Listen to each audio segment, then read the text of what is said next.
તમામ કૃષિ પેદાશો ન્યૂનતમ સમર્થન મૂલ્ય એટલે કે એમએસપી પર ખરીદાશે। આ જાહેરાત કરી છે કૃષિ મંત્રી શિવરાજસિંહ ચૌહાણે।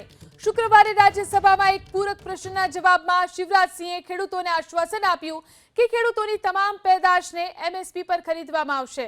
આ મોદી સરકાર છે અને મોદીની ગેરંટી એટલે કે ગેરંટી પૂરી થવાની ગેરંટી છે।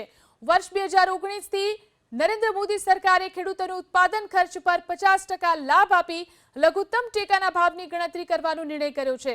ડાંગર, ઘઉં, જુવાર, સોયાબીનને 3 વર્ષ પહેલા ઉત્પાદન ખર્ચ કરતા 50% વધુ ભાવે ખરીદવામાં આવ્યા છે। આ સિવાય શિવરાજસિંહ ચૌહાણે નિકાસ ડ્યુટી અને માલના ભાવ ઘટે ત્યારે બદલાતી કિંમતોમાં હસ્તક્ષેપનો પણ ઉલ્લેખ કર્યો। તો અગાઉની યુપીએ સરકાર પર પ્રહાર કર્યા અને ક્યારેય ખેડૂતોનું સન્માન ન કર્યું હોવાનો આરોપ લગાવ્યો। जब उधर की सरकार थी तब एमएसपी A2+FL नहीं दिया जाता था।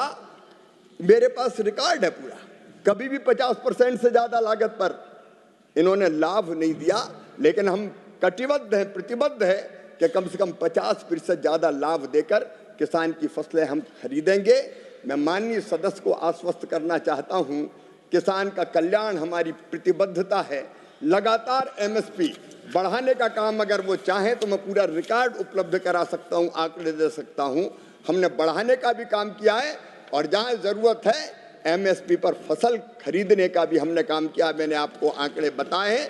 आगे भी हम किसान के कल्याण में कोई कसर नहीं छोड़ेंगे।